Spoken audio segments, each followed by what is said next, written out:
요한계시록 16장 4절로 9절 말씀을 같이 한 목소리로 읽습니다.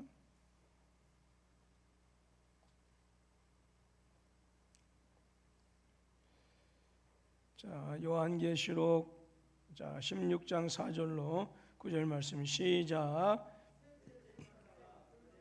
강과 물 근원에 소돔의 피가 되더라.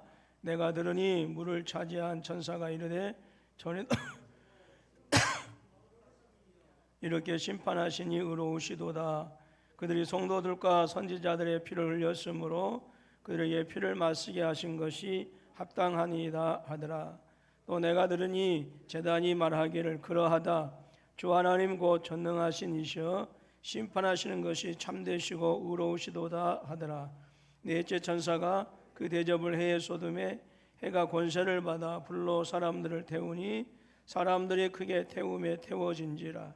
이 재앙들을 행하는 권세를 가지신 하나님의 이름을 비방하며 또 회개하지 아니하고 주께 영광을 돌리지 아니하더라. 아멘. 잠시 기도합니다. 하나님 감사합니다. 이 시간도 주의 성령께서 또 오늘 또 말씀을 통하여 우리를 위로하시며 힘을 주시니 감사합니다. 말씀을 통하여 늘 하나님의 선하신 뜻을 깨닫게 하시고 또 그 뜻 앞에 복종하게 하시며 하나님의 선하신 뜻을 온전히 이루어 나가는 의의 병기들로 이 시대에 쓰임받는 우리 군포 서북교회 모든 성도들이 되게 하여 주옵소서.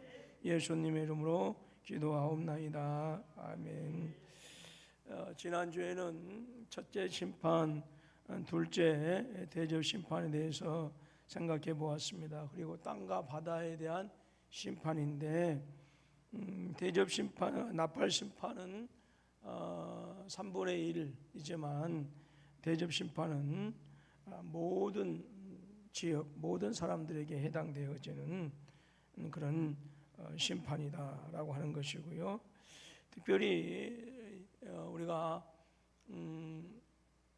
나팔 심판은 사람에게 대한 심판이 간접적인 심판이었다고 한다면 대접 심판은 직접적인 심판이었다. 그래서 첫 번째는 땅에 대한 심판이고 그 다음에 두 번째는 바다에 대한 심판이었다. 특별히 바다는 그 경제에 또 상업에 어떤 이런 그 붕괴를 초래하는 것이다 라고 하는 것을 말씀을 드렸습니다. 오늘 이 시간에는요 세 번째 대접 심판과 네 번째 대접 심판을 조금 되도록이면 좀 빨리 끝내서, 왜냐하면 또 8시 반에 또 신방이 또 잡혀 있기 때문에 시간 안에 되도록 끝냈으면 좋겠습니다. 자, 이 셋째 대접 심판의 내용을 보게 되어지면 4절로 7절에 그 내용이 되어 있어요. 근데 이것은 무슨 심판이냐? 강과 물의 근원에 대한 심판입니다. 강과 물의 근원에 대한 심판인데요. 그래서 이 세 번째 대접 심판은 셋째 대접 심판과 또 셋째 나팔 심판의 병행을 이룹니다. 둘 다 나팔 심판도 그렇고 강과 물의 근원의 심판을 받는다라고 하는 것이죠. 그런데 셋째 나팔 심판 때는 강과 물의 3분의 1이 쑥이 된다라고 하는 것이고요. 쑥이 된다라고 하는 것은 마시지 못한다라고 하는 것이죠. 그 다음에 이 세 번째 대접 심판 때는 똑같이 강과 물에 대한 심판인데 세 번째 나팔 심판은 3분의 1이 심판을 받았다고 한다면 이 세 번째 대접 심판의 대상은 전체다. 강과 물 전체가 뭐가 됩니까? 피가 되는 것입니다. 피. 그런데 이 셋째 대접 심판도 역시 둘째 대접 심판과 똑같이 출애굽의 그 심판을 10가지 재앙을 이제 그 모델로 하고 있어요. 그래서 우리가 나일강의 첫 번째 그 출애굽에 있을 때 첫 번째 10가지 재앙 중에 첫 번째 재앙이 뭐였죠? 나일강이 피로 되어진 것이었죠. 그래서 바로 이 두 번째, 세 번째 대접 심판과 둘째 대접 심판은 역시 출애굽의 10가지 재앙 가운데서 나일강의 물이 피가 되어지는 이 첫 번째 재앙을 배경으로 한다라고 하는 것이죠. 다시 한번 말씀드리지만 우리가 계시록을 잘 이해하기 위해서는 반드시 구약을 우리가 잘 알아야 된다라고 하는 것을 다시 한번 말씀을 드립니다. 그리고 이 둘째와 셋째 대접 심판에서 피는 무엇을 상징하는가? 이것은 죽음뿐만이 아니라 죽음으로 이끌어가는 그 고통까지도 의미하는 거예요. 그러니까 사람이 그냥 순간적으로 이렇게 죽는 게 아니라 그 죽음에 이를 때까지 그 고통을 얘기한다. 그러니까 마지막 때 사람들이 그 죽어가는 모습들이 그냥 깨끗하게 깔끔하게 그냥 그런 고통 없는 죽음이 아니라 많은 사람들이 하나님의 심판에서 죽어갈 때에 그 죽음에 이를 때까지 고통받으면서 그렇게 죽음을 맞이한다라고 하는 것이죠. 그런데 이 둘째와 셋째 대접 심판 모두가 요한계시록 18장 11절로 19절에 나오는 특별히 그 번성하는 해상 무역에 기반하는 큰 성 바벨론의 멸망과 병행하고 있어요. 자, 우리 18장 한번 살펴보시겠어요? 18장 18장 한번 살펴봅니다. 11절로 19절 조금 많습니다만은 이 18장 11절로 19절은 이 큰 성 바벨론의 멸망에 대해서 얘기하는데 여기에서 보게 되어지면 주로 어떤 내용이냐? 이 상업에 대한 경제적인 어떤 그런 그 무너짐에 대한 이야기예요. 장사하는 그 무너짐에 대한 얘기인데 바로 이 피로 상징하는 이것이 무엇을 얘기하느냐? 바로 18장 11절로 19절에서 말씀하고 있는 큰 성 바벨론의 무너짐과 같이 일어나는 것이다라고. 그러니까 세상이 무너지고 세상의 사람들이 고통을 당할 때 같이 무엇도 같이 무너진다? 경제적인 것들이. 또 경제적인 것들이 무너지고 또 이 상업적인 어떤 이런 기반들이 붕괴되고 무너지니까 결과적으로 고통은 누구한테 오는 것이죠? 사람이 받게 되어지는 것이죠. 그래서 이 병영이다라고 하는 것은 마치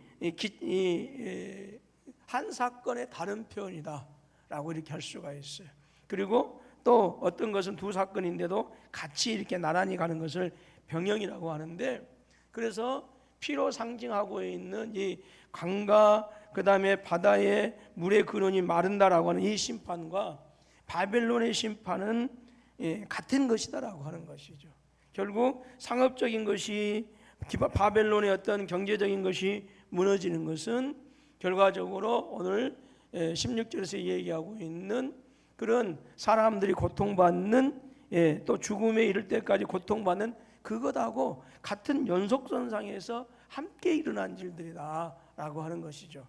사람들의 고통이 경제적인 기반이 따로 무너지고 그 사람들의 고통이 따로 하는 것이 아니라, 그러잖아요. 지금 이 코로나19 때문에 사람들이 경제적으로 어려우니까 같이 역시 사람들도 역시 고통을 당하게 되어지는 것이죠.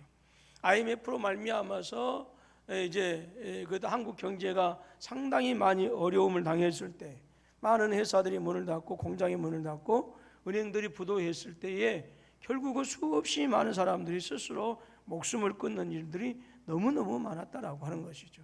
그러니까 상업이 무너지고 경제가 무너졌다라고 하는 것은 동일하게 그 무너진 것처럼 비례해서 인간에게 고통이 따른다라고 하는 것이죠. 그래서 특별히 셋째 대접 심판 때는요, 하나님께서 세상을 심판하시는데 그 심판이 정당하다라고 하는 것을 우리에게 말씀해 주고 있는데요. 자, 5절로 7절 말씀, 16장 5절로 7절입니다. 한번 보겠습니다. 시작. 전에도 계셨고 지금도 계신 거룩하신 이여, 이렇게 심판하시니 의로우시도다. 그들이 성도들과 선지자들의 피를 흘렸으므로 그들에게 피를 마시게 하신 것이 합당하니이다 하더라. 또 내가 들으니 제단이 말하기를 그러하다. 주 하나님 곧 전능하신 이시여 심판하시는 것이 참되시고 의로우시도다 그랬어요.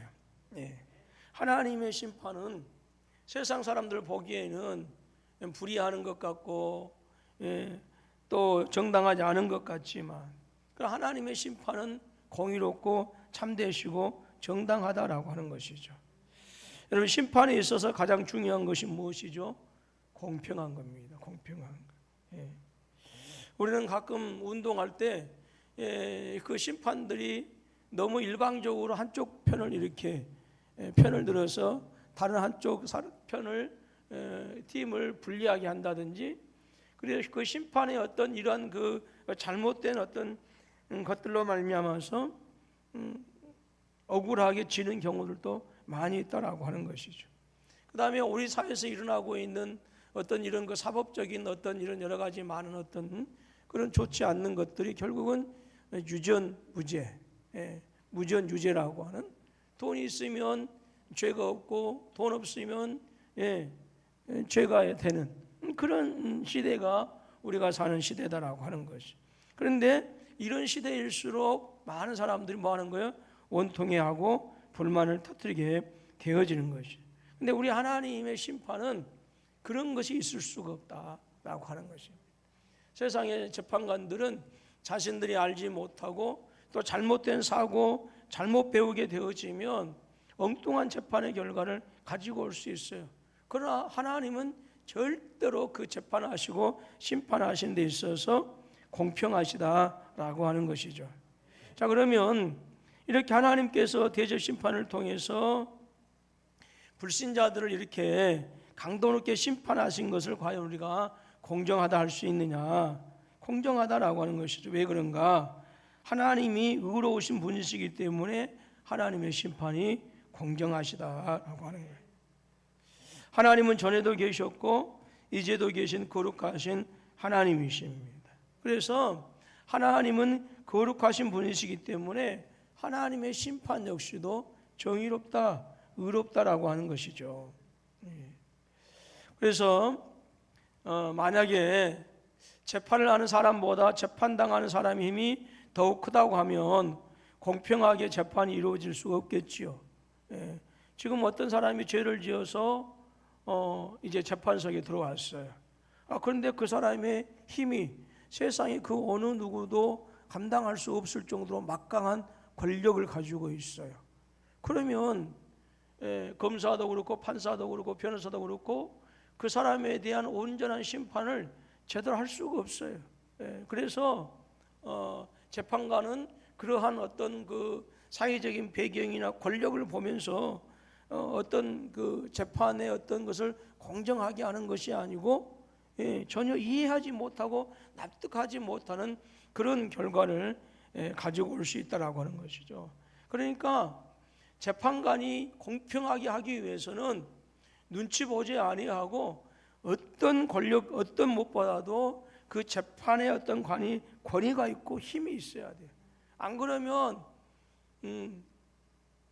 그 범죄한 사람이 재판장에 들어왔을 때 저 사람이 혹시 나를 해치지 않을까 생각해서 10년 때릴 것 2년만 때리고 사형할 것 뭐 10년으로 이렇게 형량을 낮춘다든지 이런 일이 있을 수 있다라고 하는 거예요. 그러나 재판관이 힘이 있으면 범인이 어느 누구가 됐든지 간에 두렵지 않고 공정하게 판단할 수가 있다라고 하는 것이죠. 그런데 하나님의 재판은 절대 그렇지 않다. 왜? 하나님이 거룩하시고 하나님이 전능하신 분이시기 때문에 그렇다라고 하는 것이죠. 이렇게 하나님께 심판이 정의로운 거 공평하신 것은 하나님께서 어렵기 때문에 그런 것이고요. 두 번째로 하나님의 심판하신 방식이 공정합니다. 즉 불신 세상이 성도들과 선지자들의 피를 흘렸기 때문에 바로 이 하나님을 대적하고 성도들과 그리고 선지자들의 피를 흘린 그 불신자들의 피를 흘리게 하는 것이 공평한 심판이다라고 하는 것입니다. 이것은 순교자들의 기도가 응답되는 것이지요. 순교자들은 자신의 죽음에 대한 원수를 갚아달라고 하나님께 기도합니다. 이러한 순교자의 기도가 분명하게 응답되어지는 것이죠. 그래서 여러분, 그것이 완벽하게 응답되어지는 것이 언제 이루어진다? 주님께서 오셨을 때, 세상을 최후로 심판하실 때에 하나님 앞에서 불의하게 행하고 하나님 앞에서 온전히 행하지 못했던 하나님을 대적하고 회개하지 않는 자들에 대한 하나님의 공평한 심판이 그때 이루어진다라고 하는 것입니다. 그래서 교회를 박해하는 자들이 바다와 강의 피를 마신다라고 하는 것은 바로 그들이 흘린 피, 즉 선지자들의 피를 흘리고 성도들을 순교하기 위해서 피를 흘리는 그 흘린 피에 대한 대가이다라고 하는 것입니다. 여러분, 성경과 교회사를 보게 되어지면 수없이 많은 하나님의 백성들이 무고하게 세상에 의해서 핍박을 받고 그랬어요. 그러나 부산에서 어딘가 있었는 그 BTJ라고 하는 그것에서 일어난 그것은 세상이 그들을 욕한다고 해서 세상을 우리가 욕할 수는 없어요. 인터컵인데요. 최바울 목사님이 그랬다 하죠. 백신을 맞으면 조종을 당한다고. 그런 것 좀 나왔으면 좋겠어요.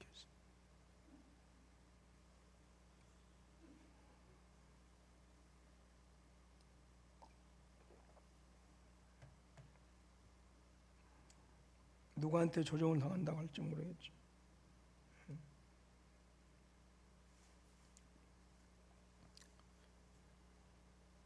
잘못된 종말론에 빠지면 그래요.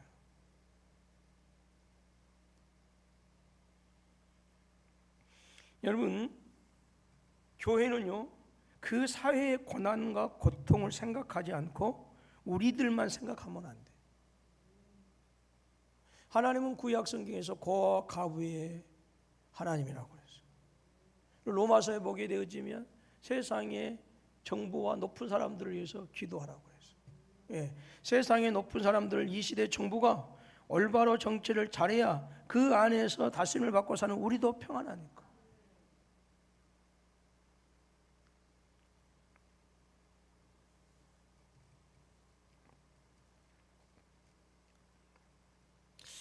아니, 백신을 맞으면 조종을 받는다고 하는 것이 성경에 있어요?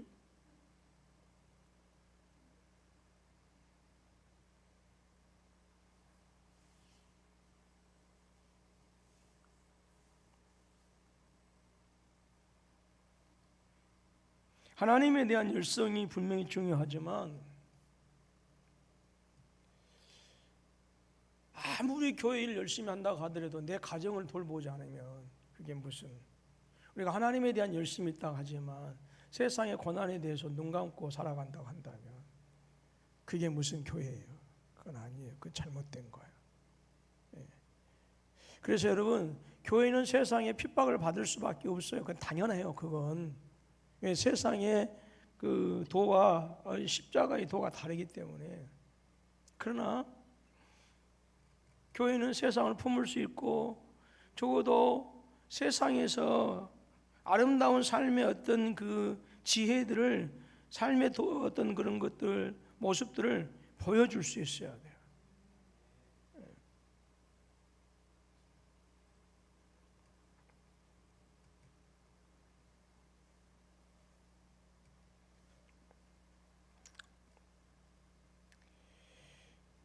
그러니까 인류 역사를 보게 되어지면 지금까지 세상에 의해서 교회가 핍박받았어요. 그리고 무고하게 많은 피를 흘렸어요. 그것은 분명하게 하나님께서 성도들의 피를 흘리고 선지자들의 피를 흘린 것에 대한 그 대가를 치르게 하실 거예요.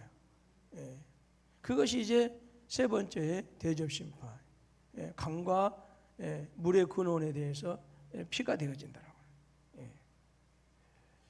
또 이제 8절로 9절 말씀 보게 되어지면 네 번째 대접 심판이 나오는데요, 이것은 해가 사람들을 태운다라고 하는 거예요.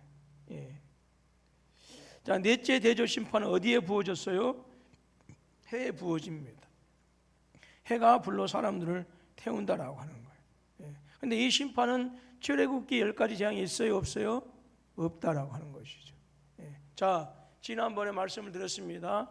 그 위에 모든 것들은 이스라엘 백성들이 출애굽했을 때에 그 10가지 재앙의 배경을 하고 있지만 특별히 이 네 번째 해 심판은 10가지 재앙이 있다 없다? 없다라고 하는 거예요.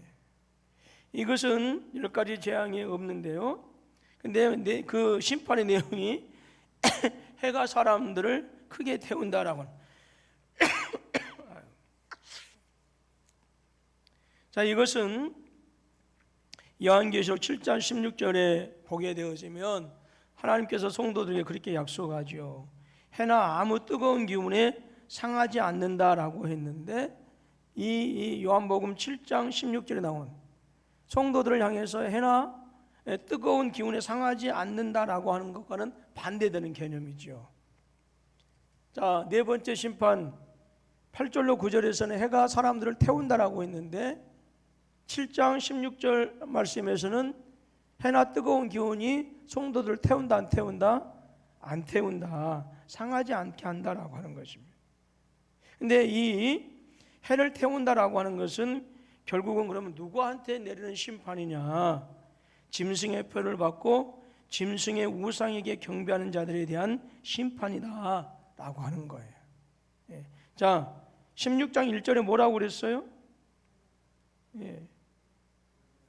16장 1절. 큰 음성이 나서 일곱 천사에 말하되 너희는 가서 하나님의 진노 일곱 대접을 땅에 쏟으라 했죠. 자, 하나님의 진노 일곱 대접이에요. 자, 그러면 2절부터는 자, 첫째 천사가 그 대접을 땅에 쏟는데 바로 무엇을 받는 사람들? 짐승의 표를 받는 사람들, 그 우상에게 경배하는 자들에게.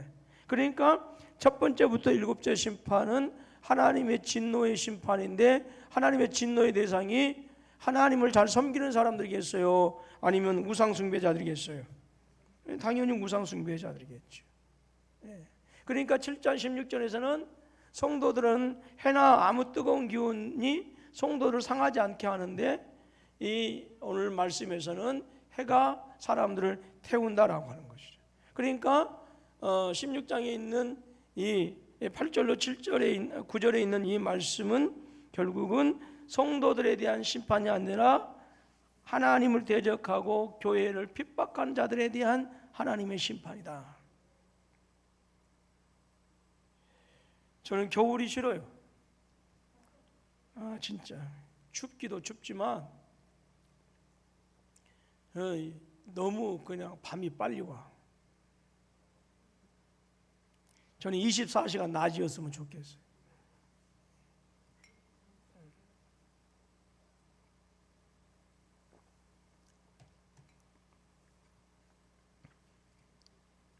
제가 이상한가요?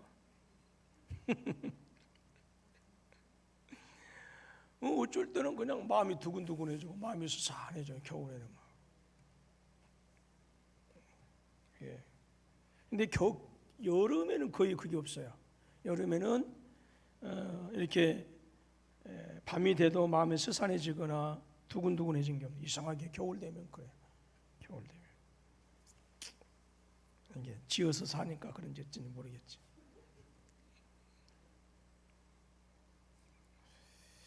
근데 여러분, 우리가 여름에 그 뜨거운 그 열기,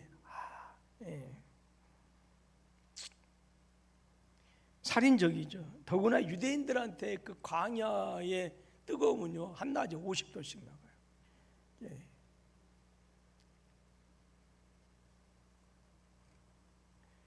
그런데 이 짐승의 표를 받고 우상 숭배에 경배하는 자들에 내려진 이들에 대한 그 심판은 한낮에 째는 광야에 내리는 그 40도 50도 나가는 그 열기하고는 비교할 수가 없는, 상상할 수 없는 끔찍한 고통이다라고 하는 것이죠.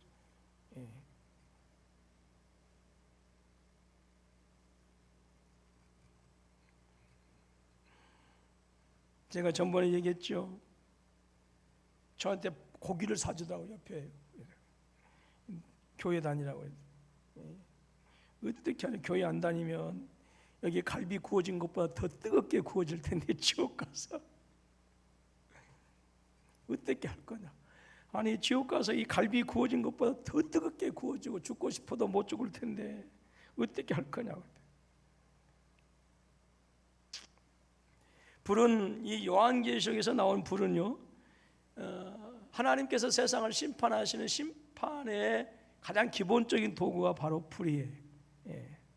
그리고 그리스도는 불꽃 같은 눈을 가진 분으로 이렇게 묘사되고 있고요. 일곱째인 심판 때는 제단의 불이 땅에 쏟아지고 또 나팔 심판 가운데 세 가지가 불을 포함해서 두 증인이 나오죠. 그래서 적들을 불로 소멸하고 큰 성 바벨론도 불로 소멸한다고 그렇게 요한계시록에서 우리에게 가르쳐주고 있습니다. 그러니까 불이 나온다라고 하는 것은 무엇이다? 하나님께서 세상을 심판하시는 심판의 도구이다라고. 그런데 하나님의 원수들이 마지막 때에 이 불에 던져질 것이다라고 하는 거예요. 자, 16장 9절 말씀 시작. 이 재앙들을 16장 9절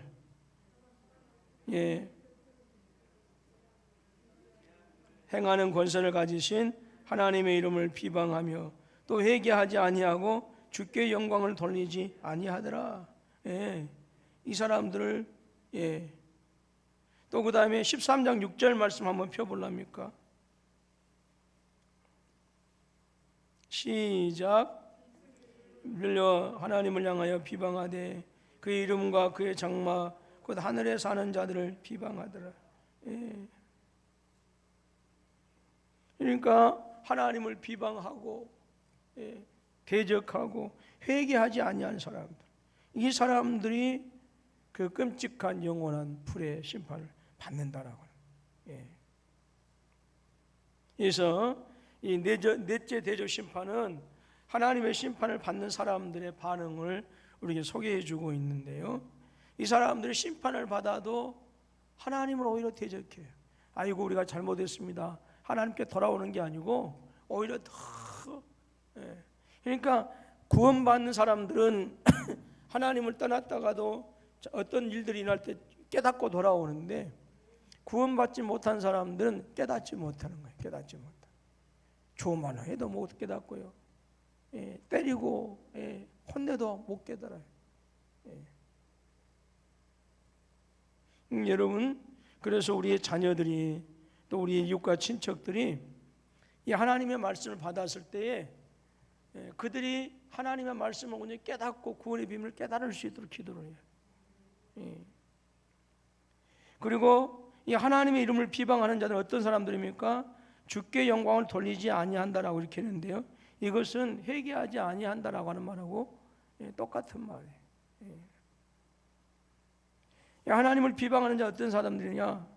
주께 영광 돌리지 않는 사람들이고 회개하지 않는 사람들. 그런데 이 심판을 받아도 회개하지 않는 모습은요, 이제 다음에 우리가 살펴보겠지만 다섯째 심판 또 일곱째 심판에도 계속해서 동일하게 나오고 있어요. 우리가 바로 왕을 보게 되어지면 첫 번째, 두 번째, 세 번째, 열 번째 결국 자기 아들이 죽을 때까지 회개하지 않아요. 그냥 끝까지 가는 거예요. 어디까지 가는 거예요? 지옥까지 가는 거예요. 저와 여러분들이 그러니까 우리가 조금만 잘못해도 아이고 주여 잘못했습니다라고 이렇게 깨달을 수 있다라고 하는 것이 얼마나 큰 복인지 몰라요.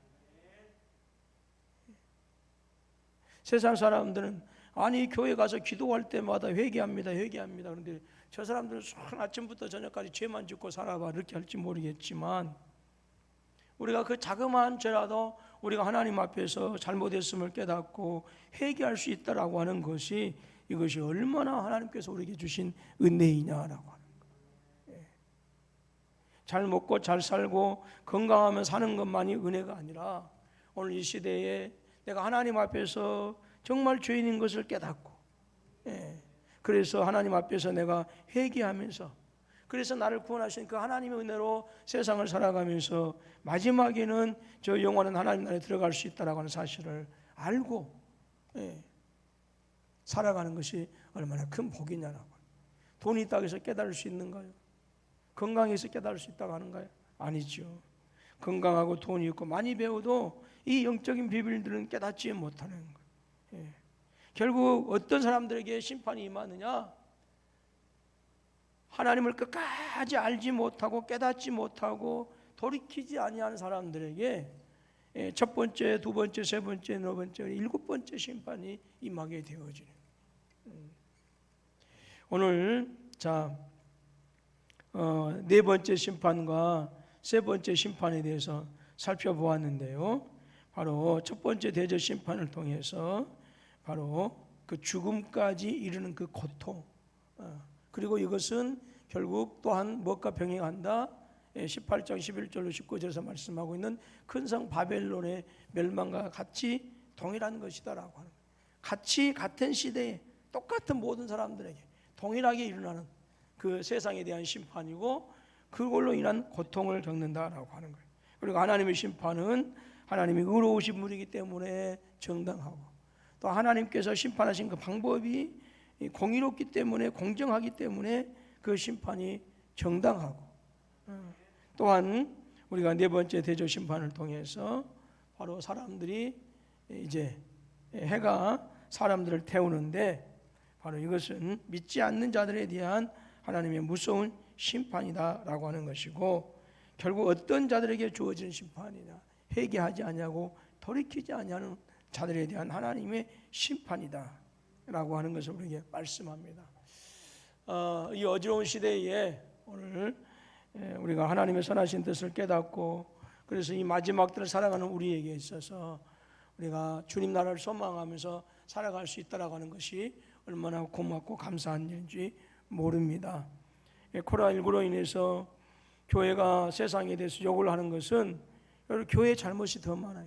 세상 교회가 잘못했기 때문에, 이번에 보게 되어지면 교회가 잘못했기 때문에 세상에 손가락질을 받고 그러는 것이, 세상이 교회를 핍박해서 이 코로나19로 인해서 교회가 어려워지는 것은 아닌 것 같다는 생각을 다시 한번 하면서, 오늘 교회가 다시 한번 오늘 주신 말씀을 깨닫고 이 하나님의 선하신 뜻 앞에 어떻게 살아야 할 것인가, 과연 교회가 무엇을 증거하면서 살아야 할 것인가, 성도가 이 땅에 살아가면서 무엇을 소망하면서 살아야 할 것인가를 다시 한번 깨닫게 되어집니다.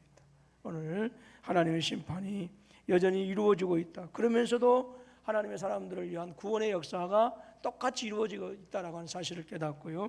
이 어지러운 시대를 살아가면서 우리의 믿음이 무너지지 않기를 다시 한번 주님의 이름으로 부탁을 드립니다. 기도하겠습니다.